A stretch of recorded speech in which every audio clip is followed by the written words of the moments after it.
nos encantaría que hubiera más gente.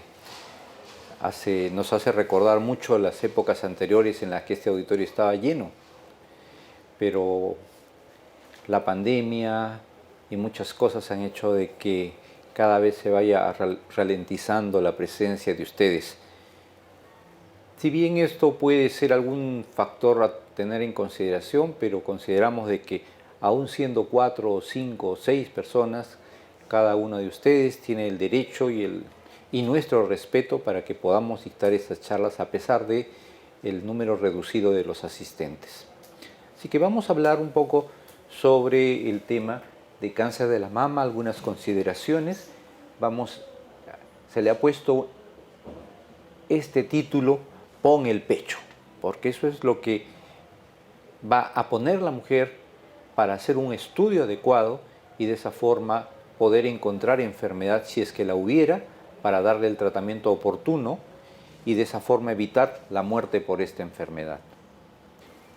Primero, usualmente nosotros buscamos el ubicarnos un poco para conocer la magnitud de esta enfermedad. Entonces, cuando hablamos de cáncer específicamente, pues tenemos que ubicarnos y para eso tenemos que conocer la magnitud. ¿Cuántos casos de cáncer se dan a nivel mundial? Y esto es importante. Sabemos de que a nivel mundial, para el año 2020, hace 3 años, se esperaban 19.3 millones de personas que iban a desarrollar esta enfermedad a nivel mundial. 19 millones de personas que van a tener el diagnóstico de cáncer en general. Y de ellas, 9.9 millones han de morir por la misma enfermedad, casi el 50%. De este total de casos nuevos, 19.3 millones de casos nuevos, el 11.7% son cáncer de la mama. Casi un poco más de la 10ª parte de todos los cánceres diagnosticados son cáncer de la mama. Y en cuanto a la mortalidad, sabemos que el cáncer de la mama es la 4ª neoplasia a nivel mundial que condiciona la muerte en toda la población, no solo en mujeres ni en varones, sino en todas. Y esto representa 6.9%.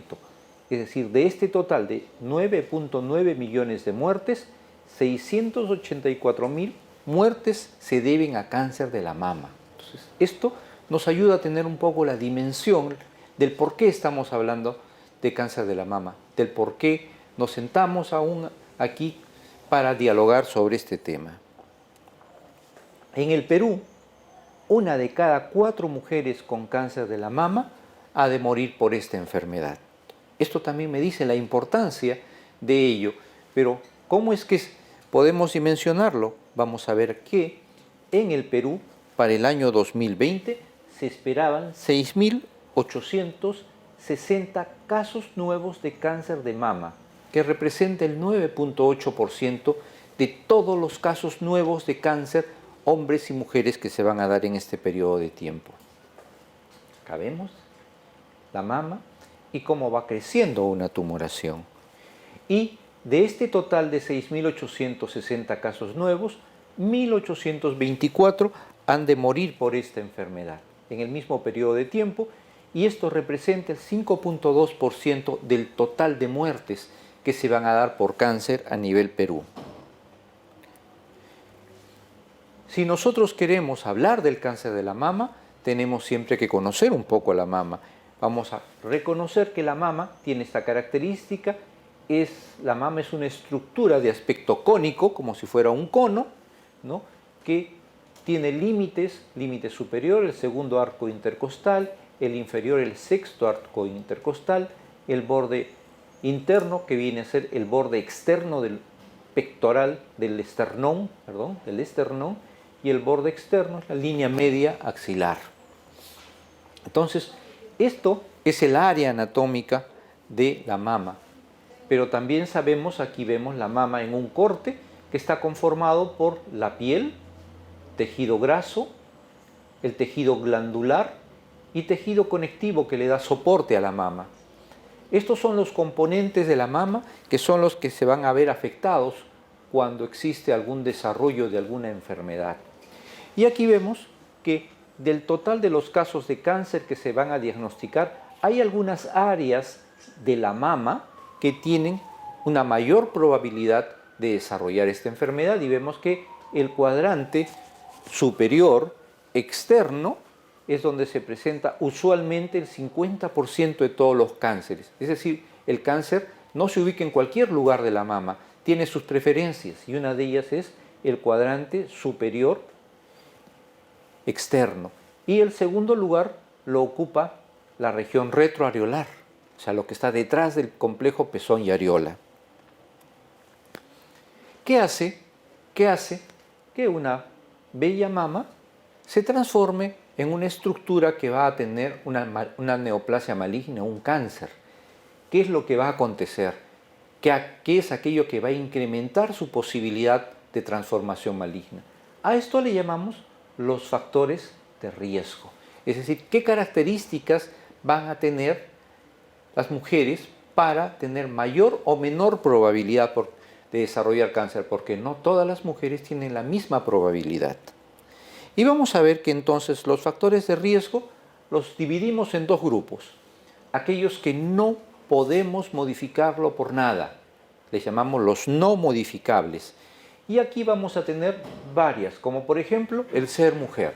Sabemos que el cáncer de la mama se presenta casi exclusivamente en la mujer, pero el hombre, por tener un tejido glandular mamario rudimentario, también es susceptible de desarrollar esta enfermedad, pero la probabilidad es de poder encontrar un cáncer de mama en varones, uno en cáncer de mama en varones por 200 casos de cáncer de mama en mujeres.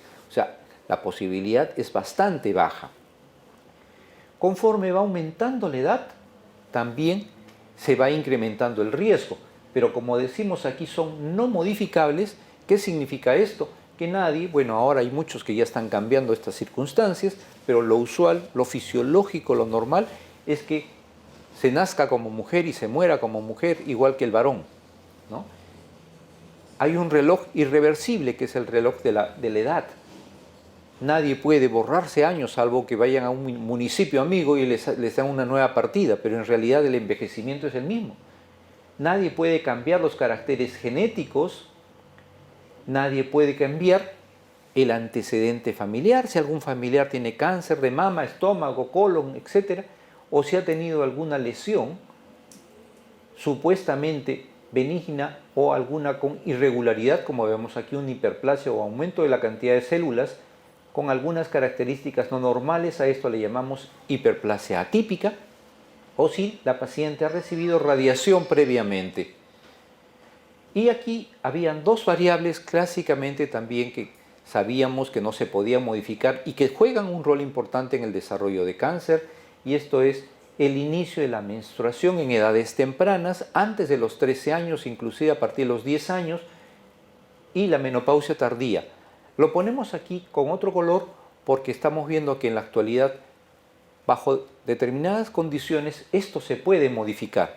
La actividad física intensa en mujeres jóvenes hace que la primera menstruación se retarde en cuanto a su presentación, y también la menopausia temprana, la actividad física, también hemos visto que reduce estas condiciones.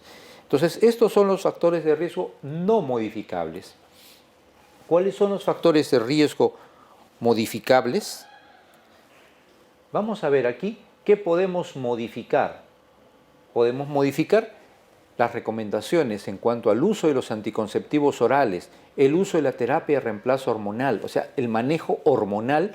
Yo lo puedo monitorear o lo puedo suspender por recomendación a mi paciente, porque sabemos que aquí hormona, aquí hormona, aquí hormona, todo tiene una característica de tipo hormonal, ¿no?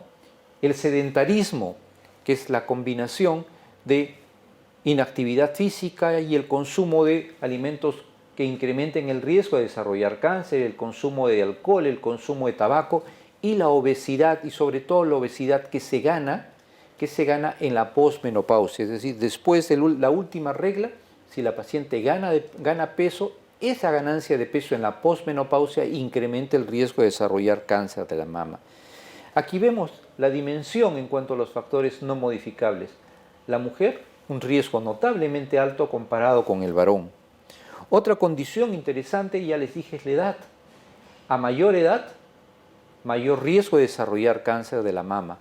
El cáncer de la mama es inusual, es raro en mujeres jóvenes menores de 40 años, es raro, mientras que su probabilidad es mayor en este grupo de 40 a 65 años, ¿no?, que es el mayor, y decrece discretamente después de los 65 años.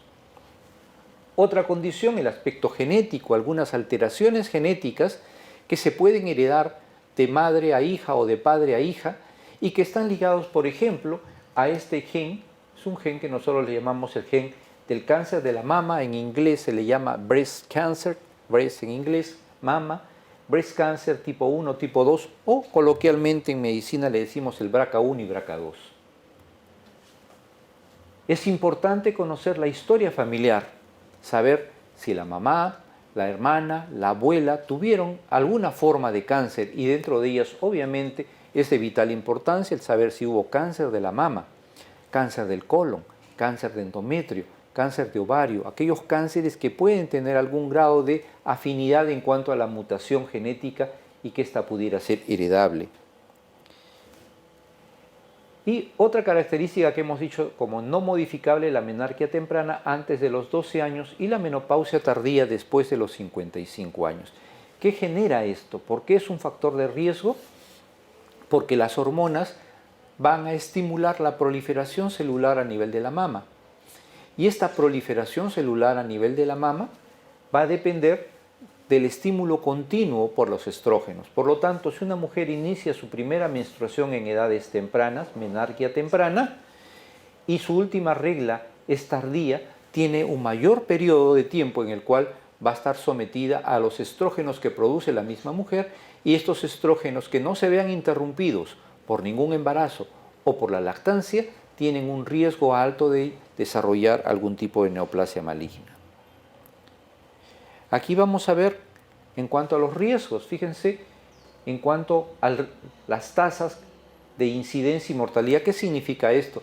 Es la proporción que puede existir en cuanto al número de casos. El número de casos nuevos en amarillo y el número de muertes en rojo. Y acá arriba vemos la edad. Por lo tanto, si hacemos una lectura rápida, decimos que si una mujer está en este rango de 20 a 39 años, la probabilidad de desarrollar un cáncer de la mama es de 19 en 100.000 mujeres. O sea, de cada 100.000 mujeres que estén en este rango de edad, solo 19 van a desarrollar cáncer. Y de ellas, 2.8 van a morir por esta enfermedad. Pero cuando ya evaluamos el rango de edad de 40 a 54 años, vemos que este riesgo de desarrollar cáncer pasó de 19 a 85. Es decir, de 100.000, 85 tienen la probabilidad de desarrollar cáncer. Es mucho más alto. Entonces vemos aquí que está relacionado con edad. Y la mortalidad está en 18.1 por 100.000. Y conforme va aumentando la edad, vemos aquí de 55 a 69 años, aquí observamos que el número de casos nuevos va a ser 128 por 100.000 mujeres que estén comprendidas en ese rango de edad, y van a morir 36.8. Y luego vemos un decrecimiento, ¿no?, que va a ir después con los años con mayor edad. Entonces, esto es importante cuando nosotros queremos ver el desarrollo de esta enfermedad asociado a las probabilidades de enfermar y de morir dependiendo de qué grupo de edad se encuentran. También hemos dicho que el cáncer de la mama puede tener algunas características heredables. Entonces aquí estamos viendo que este cuadro es un cuadro de un pintor colombiano, el pintor se llama Botero, caracterizado por pintar mujeres y varones obesos, gordos, esa es la característica de él, ¿no? Y está asociado obviamente con un doble motivo. Aquí está pintando un cuadro familiar donde hay numerosas mujeres de diferentes generaciones. Y en la derecha estamos viendo aquí la distribución de la incidencia, es decir, el número de casos nuevos de cáncer ¿qué tanto están relacionados con alguna alteración genética? Ustedes van a ver que muchos llegan asustados al hospital diciendo, doctor, mi mamá ha tenido cáncer de la mama y yo también debo tener un riesgo, de repente yo desarrollo cáncer. Bueno, nosotros le decimos, fíjense, del 100% de los cánceres de mama, el 70-75% son cánceres esporádicos, no tienen nada que ver con alguna alteración genética, no tienen que ver. Pero hay un 25 al 30%, que es lo que llamamos cáncer de mama genético, y dentro de ellos entre el 5 al 10% son cánceres de mama de tipo hereditario. Y de ellos ya conocemos algunos genes que se presentan y que son más conocidos, ya les había mencionado el BRCA1 y BRCA2, hay otros, el P53, el PTEN, que están asociados al desarrollo de cáncer, son genes conocidos y sabemos que cuando están presentes, cuando los diagnosticamos y están presentes, la probabilidad de desarrollar cáncer es alto.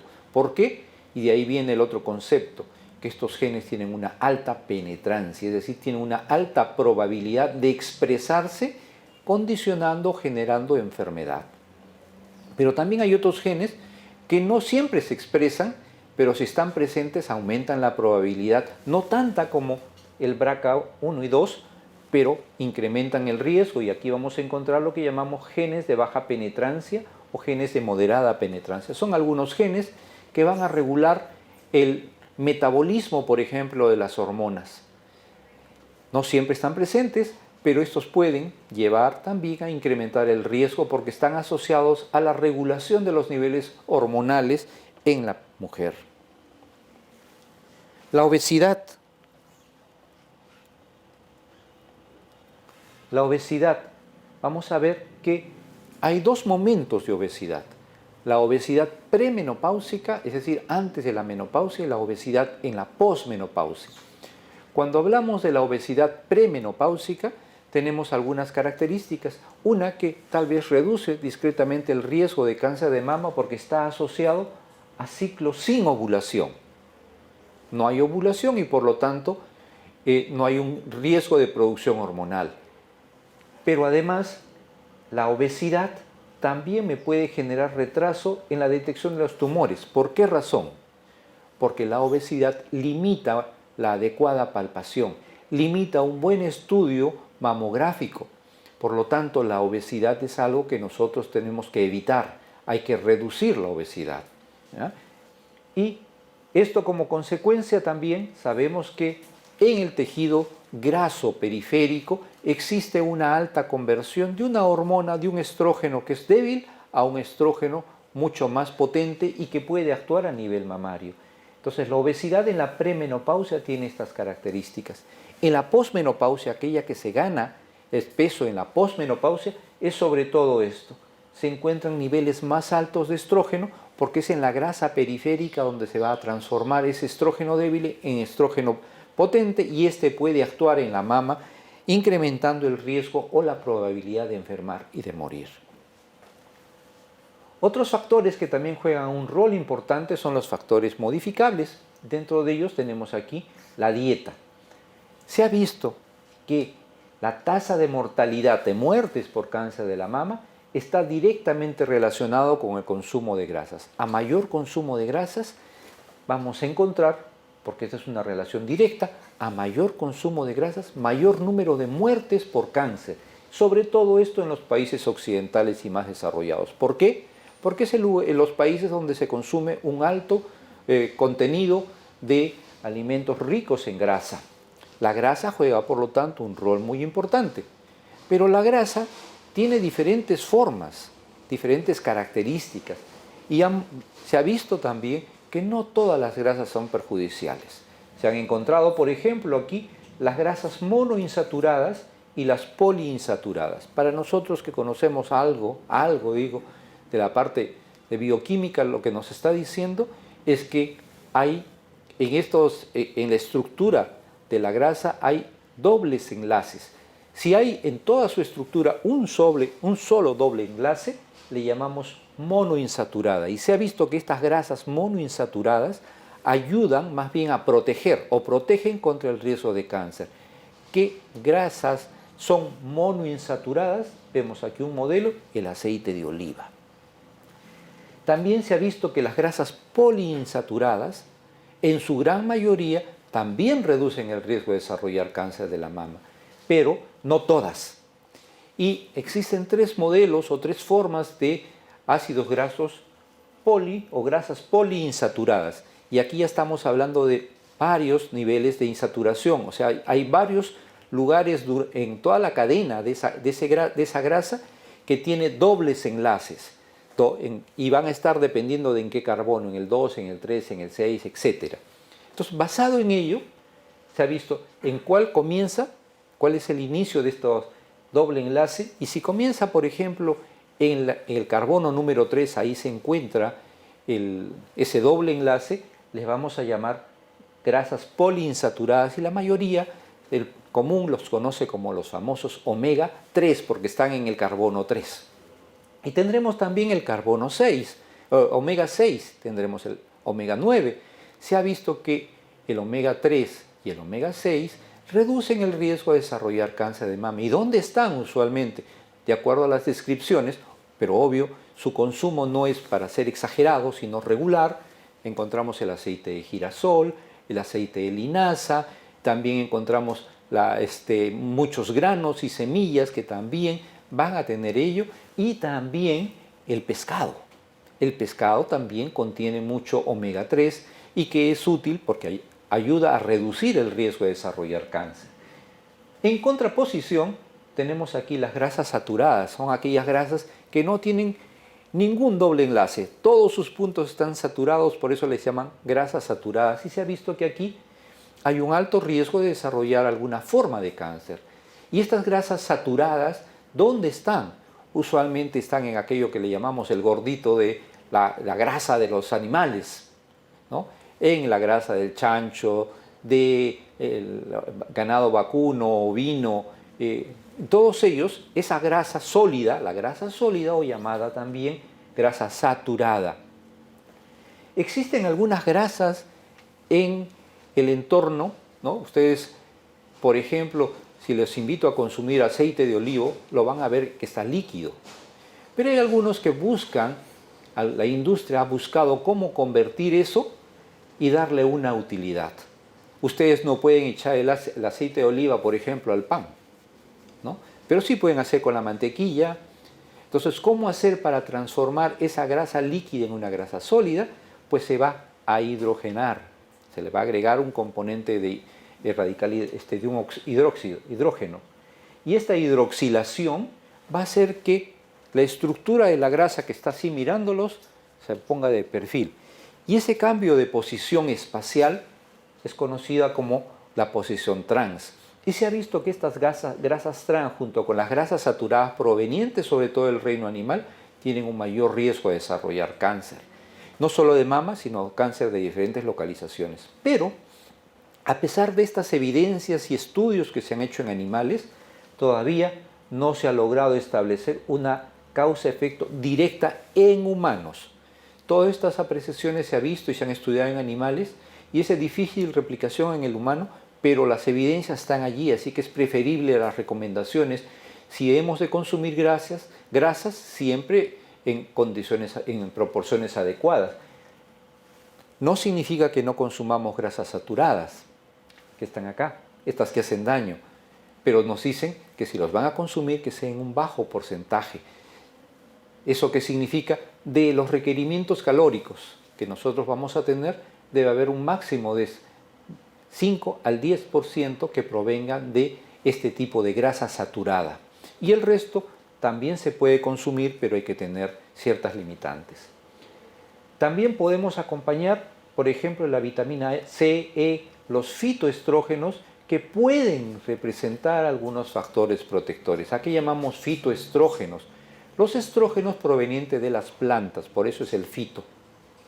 ¿Y dónde están? En su mayoría ustedes han escuchado mucho de la soya.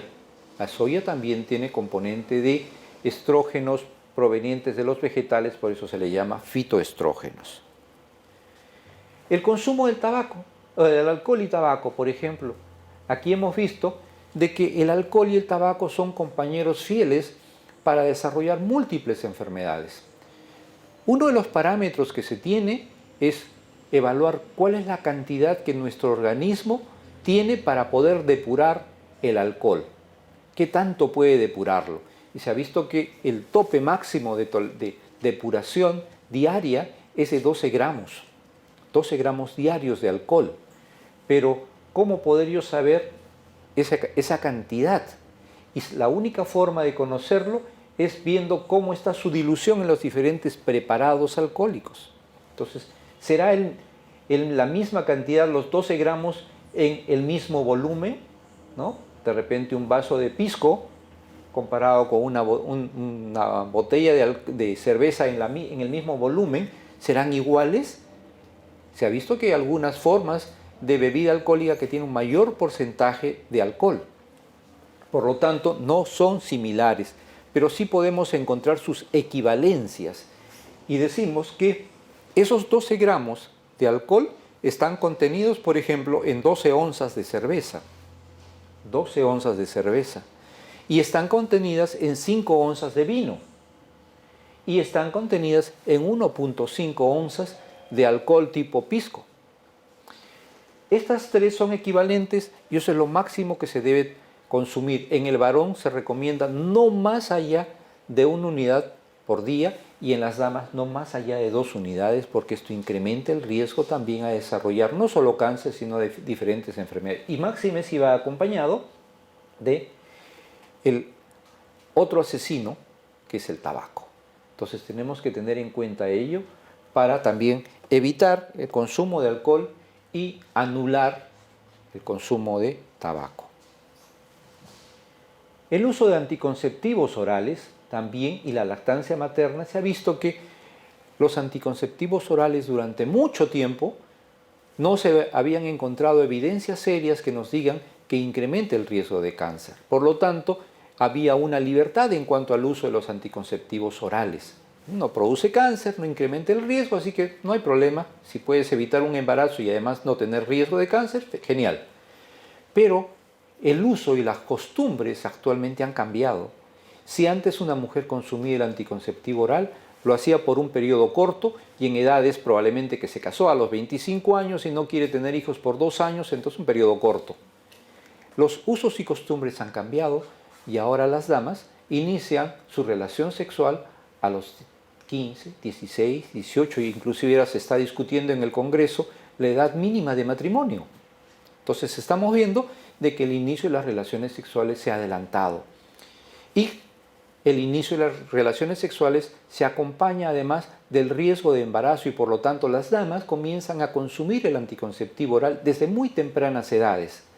Pero conforme va pasando el tiempo, ellas desean, como es lógico, terminar el colegio, terminar la universidad, llegar a una maestría, llegar a un doctorado y para ello el embarazo y los hijos terminan dificultando esa progresión académica y por lo tanto se tienen que proteger y el uso del anticonceptivo oral no solo comenzó tempranamente, sino que además se alargó por un periodo notablemente prolongado. Esa característica, al parecer, sí ahora está demostrando que hay algunos riesgos, algunos datos que nos dicen que se está incrementando el riesgo a desarrollar cáncer de mama como consecuencia del uso de los anticonceptivos, sean estos orales, inyectables, etc. Y también existen grandes estudios a nivel mundial del consumo de la terapia de reemplazo hormonal. Sabemos que las mujeres al llegar a los 45, 50 años, ya la producción estrogénica cae, porque ya no existe reserva ovárica, ya es muy escasa y por lo tanto, al no haber hormona, tienen todas las secuelas, las molestias de esa deficiencia hormonal, depresión, irritabilidad, cambios de carácter, insomnio, taquicardia, sudoración nocturna, mal carácter, ¿no? Todo esto, entonces se busca el cómo solucionarlo. Y van al médico y el médico les dice, tome hormona y le dan el tratamiento de terapia y reemplazo hormonal. Hay un estudio realizado en Inglaterra que ha evaluado a mujeres que han recibido terapia de reemplazo hormonal por tiempos prolongados. Y se ha visto de que en cualquiera de sus modalidades, a través de cualquiera de las vías de administración, incrementa el riesgo de desarrollar cáncer. Mientras más tiempo tenga de uso, mayor riesgo de desarrollar cáncer. Entonces, fíjense, hormona exógena o administrada, ya sea por anticonceptivos, ya sea orales, inyectables, etcétera, o la terapia de reemplazo hormonal, incrementan el riesgo a desarrollar cáncer de la mama. Y por el otro lado, aquí vemos la lactancia. A mayor lactancia, menos cáncer. Se ha visto también de que la lactancia ayuda a que el tejido glandular mamario llegue a una rápida maduración de sus epitelios. Y esta rápida maduración de epitelios va de la mano también con una reducción del número de células que están dividiéndose y que son susceptibles de cualquier tipo de efecto, ya sea hormonal o cualquier otro tipo de actividad externa. Entonces, las mujeres que dan de lactar previamente han tenido un embarazo, 9 meses sin menstruar, sin producir hormona, la lactancia además les brinda 6 meses más de ausencia de regla, que le llamamos amenorrea, pero sumado a eso son esos epitelios que logran una maduración, porque ahí van a jugar un rol importante algunas otras palabritas que ustedes han escuchado en algún momento, que son las células madre de la mama, de los stem cell, que también se ha visto que cambian o existe un nuevo componente de stem cell en las mujeres que ya han dado de lactar. Entonces aquí vemos esto que es importante. El desarrollar actividad física también juega un rol importante en la reducción del riesgo de desarrollar cáncer, ya sea nadar, a casi todas las damas les encanta bailar, así que el baile es una excelente actividad física que logra obviamente compensar la inactividad en cualquier otro momento, ¿no? Entonces la actividad física, baile, danza, es muy importante, estar al alcance de todos, basta tener un pequeño radio o algo para poder escucharla y movernos un poco, que es importante. Se recomienda que al menos 150 minutos de actividad física intensa, moderada o 75 minutos de intensidad vigorosa por semana. Pero eso no significa que sea todo estos 150 minutos, que son 2 horas y media, que dicen el día sábado voy a hacer mi actividad a las 2 horas y media o 150 minutos en un solo día. Eso no es lo recomendable. Lo recomendable es repartirlo durante la semana para que podamos tener actividad física diariamente.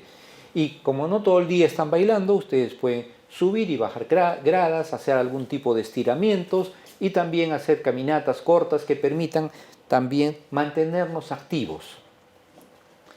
En cuanto a los signos, aquí vamos a ver algunos signos y síntomas relacionados al cáncer. En esta diapositiva hemos intentado darles un poco de idea de cuáles son aquellos síntomas que usualmente podemos encontrar, ¿no? Entonces aquí vemos en esta cestita, estamos encontrando una cantidad de 12 naranjas o 12 limones, como quieran llamar ustedes, y en una vamos a encontrar que esta está más dura, de mayor consistencia, ¿no? Entonces un signo será aumento de consistencia. En otro, esta naranja se fue resecando y se fue hundiendo, adherencia. En la piel de la mama se encuentra una zona de hundimiento, de adherencia.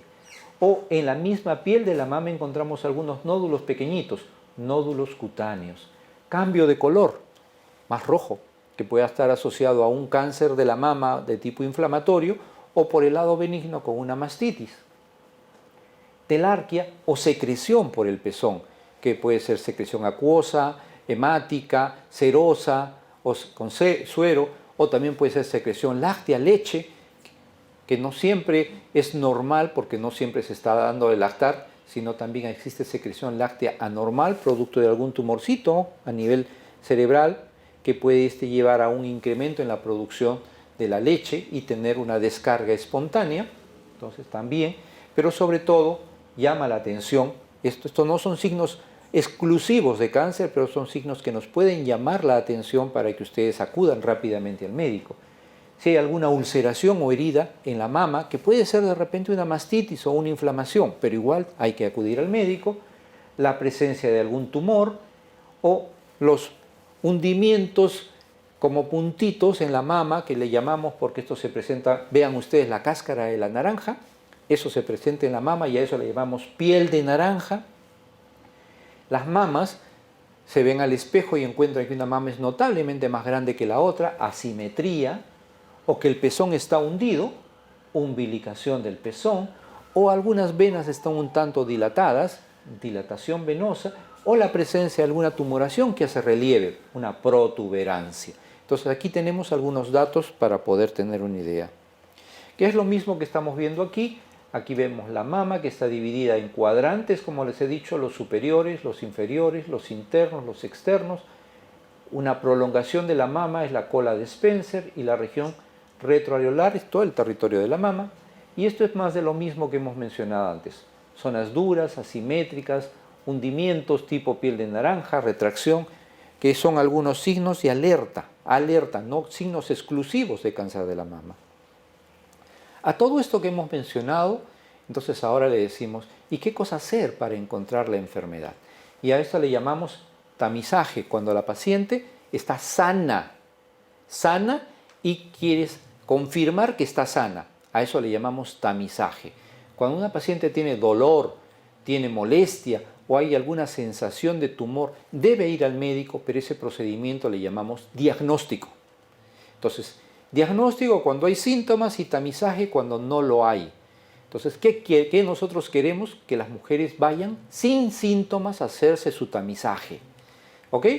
Entonces, a esto le llamamos tamizaje. En inglés, cuando queremos ser medio guachafines, le decimos screening o detección. Pero los tres son lo mismo. Entonces, el método clásico y que hasta la fecha tiene un alto rendimiento en cuanto a la identificación de lesiones tempranas es la mamografía. Este es nuestro equipo, aquí en nuestro departamento era nuestro equipo inicial, un mamógrafo, y aquí vemos a una de nuestras pacientes. ¿Cuáles son los métodos de tamizaje que actualmente tenemos? Entonces, tenemos la mamografía.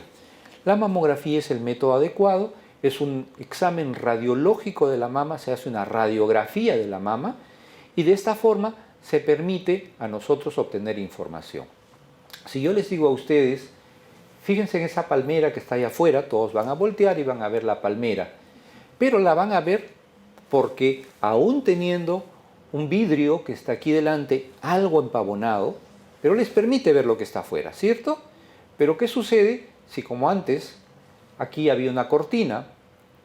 Entonces se ponía la cortina estaba allí y yo les decía, ¿ven la palmera? No la iban a poder ver, a pesar que la palmera estaba allí. O de repente les decía, ahí he visto ahorita un perro. ¿Cómo pueden saber ustedes que está allí si hay una cortina de por medio? No lo podían. Entonces, esa característica la da el tejido glandular mamario. La mama, cuando es muy densa por efecto hormonal, fíjense cómo regresamos al hormonal, la mama cuando es muy densa se va a comportar como esa cortina oscura que no permite ver lo que está afuera. Y de repente no hay nada, o sí la hay. Entonces la mamografía, para eso tiene que hacerse en algunas poblaciones que reúnen algunos criterios. Si digo una mujer joven, usualmente tiene mamas densas, pues está siempre con la cortina, ¿no? ¿Por qué? Por efecto hormonal. Por suerte, en ese grupo ustedes han escuchado, en ese grupo de mujeres jóvenes la probabilidad es baja. Entonces, por ahí no hay problema. Pero conforme va pasando el tiempo, esas cortinas se van ralentizando, se van volviendo más transparentes y llega un momento en que puedo ver lo que está afuera.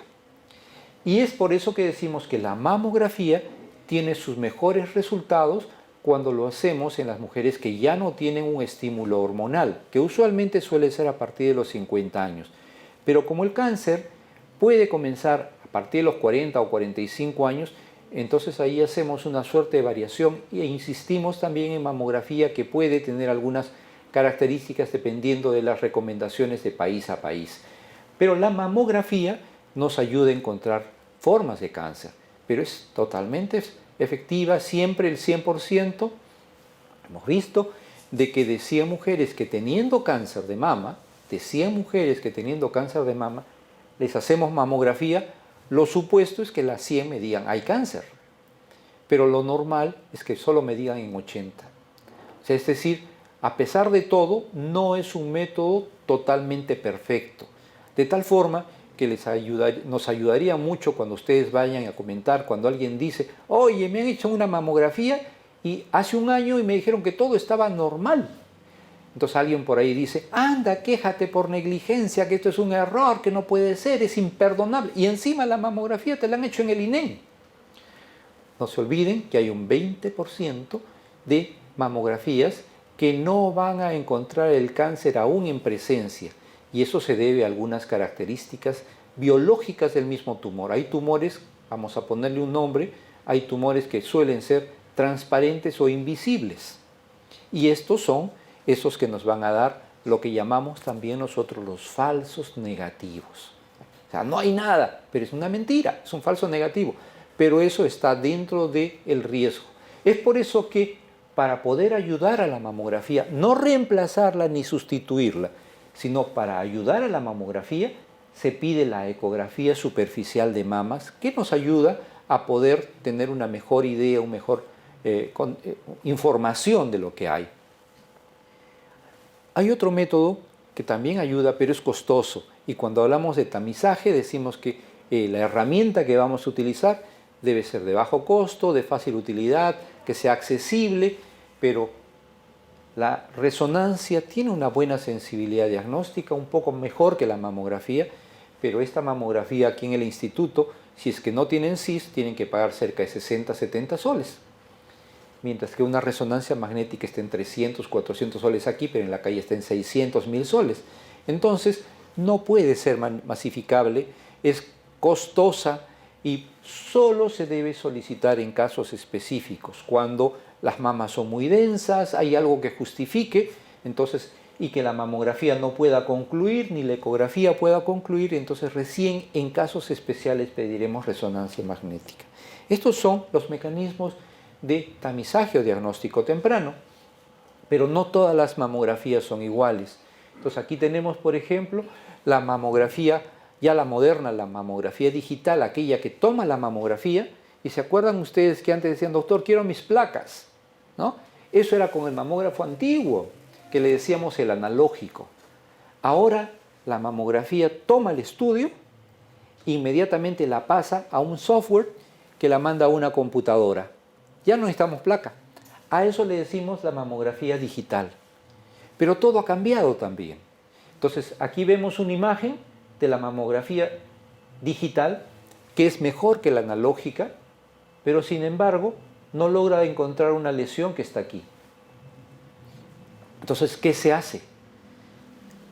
Se hace una mamografía que llamamos tomosíntesis. O sea, se vuelve a hacer una mamografía digital, pero mientras te toman las dos vistas, además, la máquina te hace diferentes cortes radiológicos y luego lo reconstruye.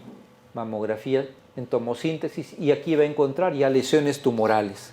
Ayuda mucho más, y que es un poco más costoso, pero además requiere de una sustancia de contraste, requiere otras cosas que la mamografía con contraste. Pero fíjense cómo 3 estudios mamográficos no pueden concluir lo que les decía.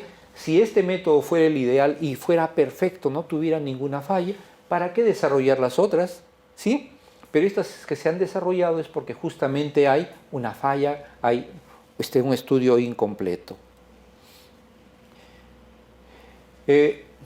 Otra alternativa cuando no tenemos mamógrafo es lo que siempre se debe hacer en todo sitio, que es una buena evaluación por el médico. El médico tiene que hacer un examen, y ese es el examen clínico, que jamás debe ser retirado de la carpeta de usos del médico. El médico siempre tiene que examinar, y el examen de la mama comienza por ver, inspección.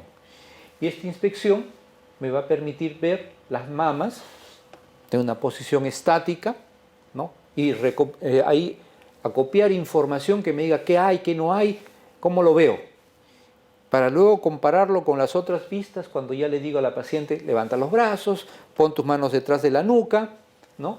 Y sin tocar, solo viendo, yo puedo observar si hay alguna asimetría, si hay algún tumor, si hay piel de naranja, si hay umbilicación de pezón, etc. La siguiente fase es la palpación.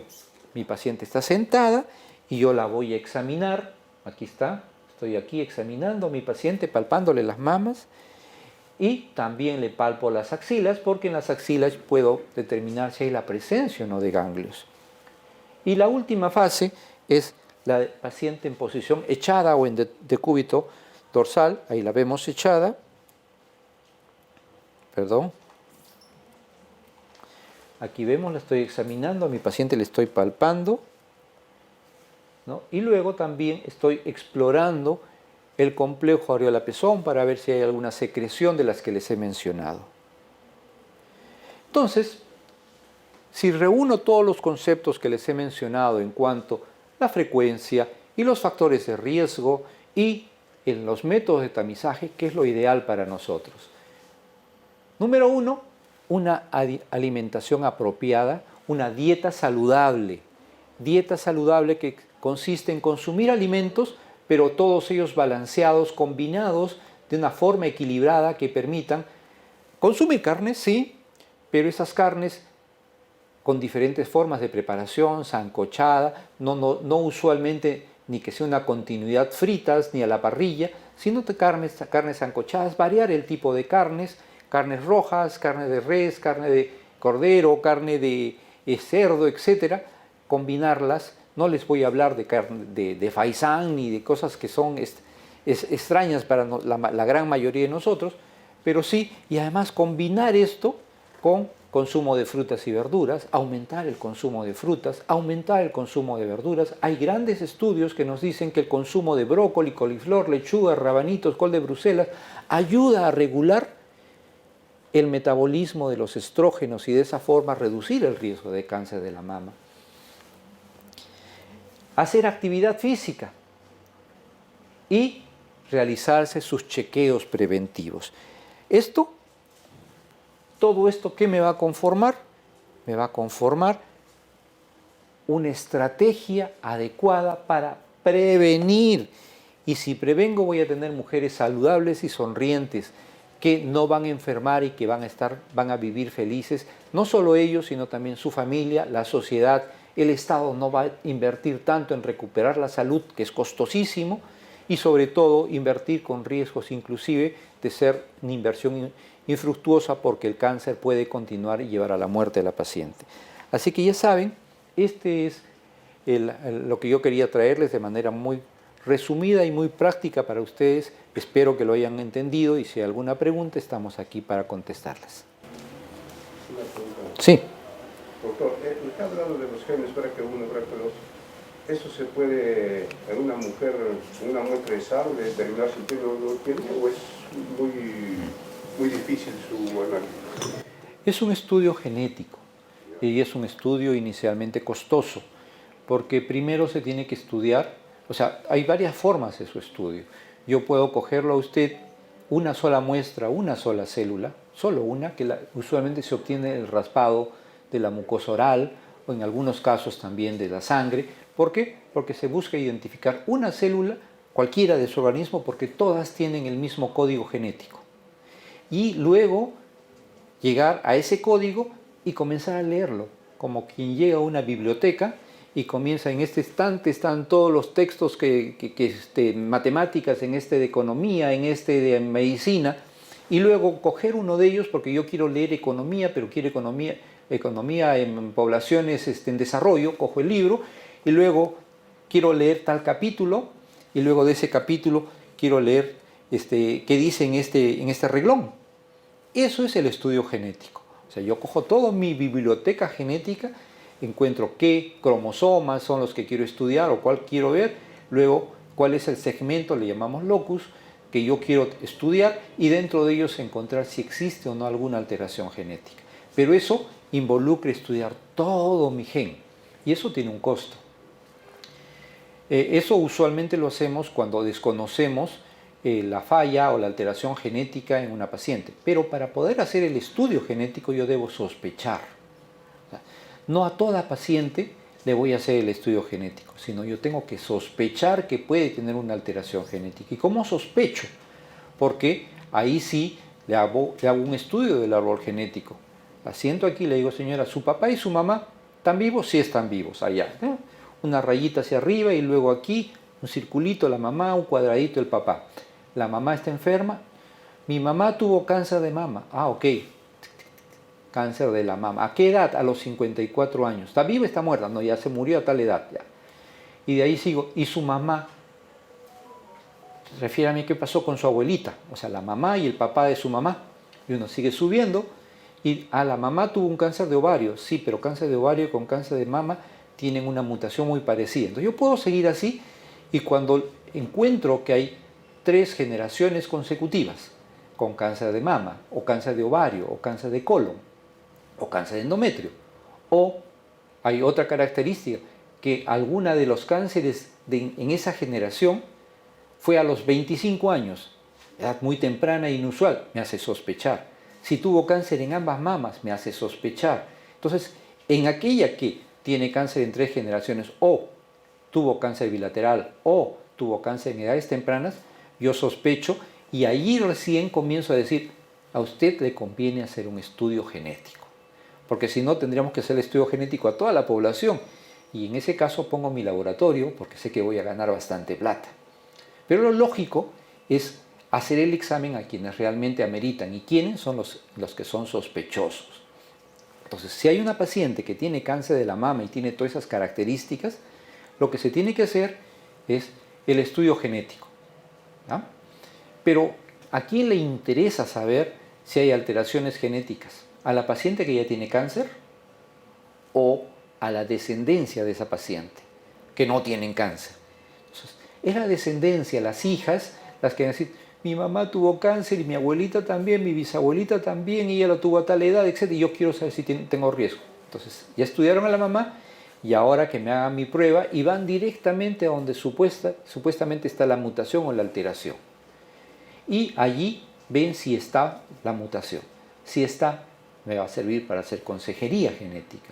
Un ejemplo de consejería genética, ustedes han escuchado hablar mucho de una actriz que se llama Angelina Jolie, ¿cierto? Muy guapa ella. ¿Y qué pasó? A su mamá tuvo cáncer de ovario. Y cuando le hicieron el estudio genético, supongo que los antecedentes demostraban que tenía antecedentes familiares fuertes. Cuando le hicieron el estudio genético encontraron que sí era portadora de una mutación. ¿Y qué hizo Angelina Jolie? Quiso saber si ella tenía esa mutación. Así que ella se hizo hacer el estudio genético por todos los antecedentes. Le hicieron el estudio y encontraron que sí tenía la mutación, pero todavía no tenía cáncer, ni de mama, ni de ovario, etc. Entonces ella busca al médico y el médico le dice, sí, se tiene una alta probabilidad de un 80% de cuando llegue a tal edad de desarrollar un cáncer de la mama. Sí, pero yo no quiero tenerlo. Así que ya tengo 50 años y mejor sáqueme la mama y me pónganle ahí mi prótesis y me saca las dos para ambas prótesis. A eso se le llama mastectomía profiláctica y eso se hizo hacer ella. Al año, dijo, pero también esta mutación incrementa mi riesgo de cáncer de ovario. Doctor, ¿y me pueden sacar los ovarios porque ya no me sirven, ya no produzco hormona, ya está? Dijo, sí. Entonces le sacaron y de esa forma redujeron su riesgo de desarrollar cáncer de ovario casi en un 100% y en la mama en 90% porque siempre queda algún tejido residual. Pero esa es la forma de trabajo. Doctor, yo tengo 39 años, me quise hacer la prevención porque el año pasado yo me hice una ecografía y me dijeron que era más hormonal porque siempre me vino un dolor fuerte a una mama y tengo glándulas acá, entonces me dijeron que me espere hasta los 40 años que cumplo en marzo para que me hagan ya la mamografía. Entonces, quería saber si tengo que seguir con eso, porque no me dieron nada, ni me dieron pastillas más que la vitamina E, y me dijeron que más que todo era hormonal y era la premenopausia, o sea, eso es lo que me paro con duda. ¿Dónde te vieron? En una clínica. Bueno, primero, en primer lugar, el dolor en la mama es tal vez la molestia más frecuente por la que una dama va al médico. ¿Ah? Me duele la mama. Pero todas las damas saben que hay días en que sí te duele la mama y no por eso es algo anormal, ¿no? Y eso es el dolor que llamamos el premenstrual, es decir, los días previos a la regla, durante la regla y algunos días después de la regla te va a doler la mama. ¿Por qué? Porque por efecto hormonal tus senos se hinchan y se vuelven más sensibles, la sensibilidad es mucho mayor y ese edema, ese hinchazón, pues te te va a dar estas molestias que tú tienes. ¿Y eso es anormal? No es anormal. A eso se le llama mastodinia o dolor mamario cíclico. Eso es algo usual, frecuente y normal.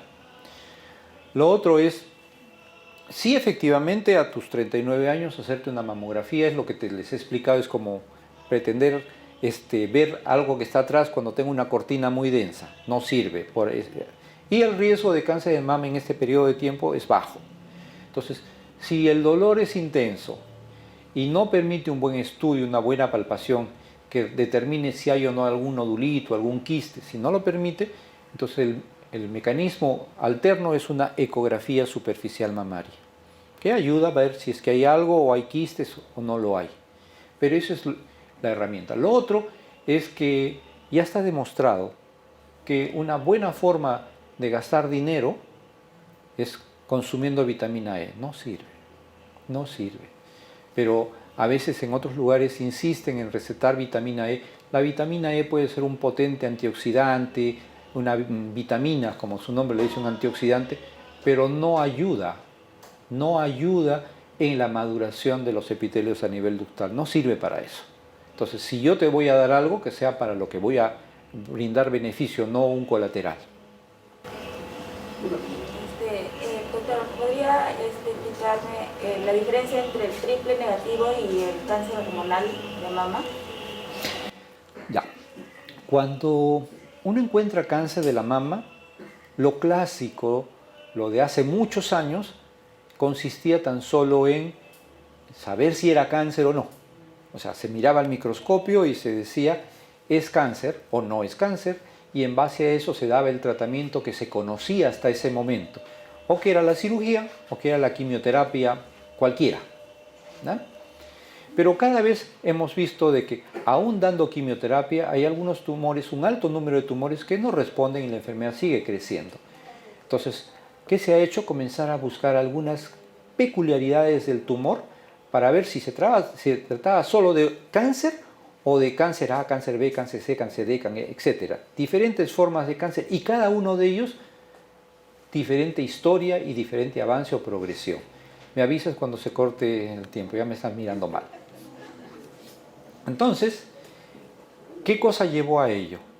Llevó entonces a que podamos ir reconociendo algunas condiciones y se aprendieron nuevas técnicas de diagnóstico y una de ellas inicialmente es la inmunohistoquímica. Mediante esta prueba de inmunohistoquímica permite reconocer algunas características del tumor que predicen su respuesta y predicen su evolución. Entonces decían, ¿qué pruebas son? Receptor de estrógeno, receptor de progesterona y receptor de una proteína que está ubicada en la pared de la célula, ¿no? Que es un receptor epitelial. ¿Y qué me daba como resultado de este análisis? O que sea receptor estrogénico positivo y negativo, lo cual me dice, o positivo también, los dos receptores hormonales, me dice que es un grupo luminal A.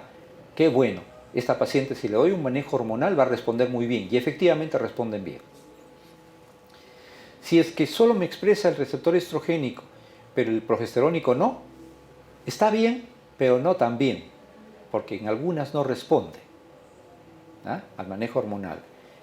Tercero, que exprese esta proteína que está ubicada en la pared celular, que es el HERB2, y por lo tanto, si es que lo expresa, le puedo dar algo que bloquee a ese receptor y de esa forma no exista cáncer, o que bloquee el cáncer. Y es el famoso trastuzumab. Pero en aquel en el que el receptor estrogénico es negativo, el progesterónico es negativo y el receptor hormonal, el receptor HERB2 es negativo, 3 negativos, le llamamos triple negativo.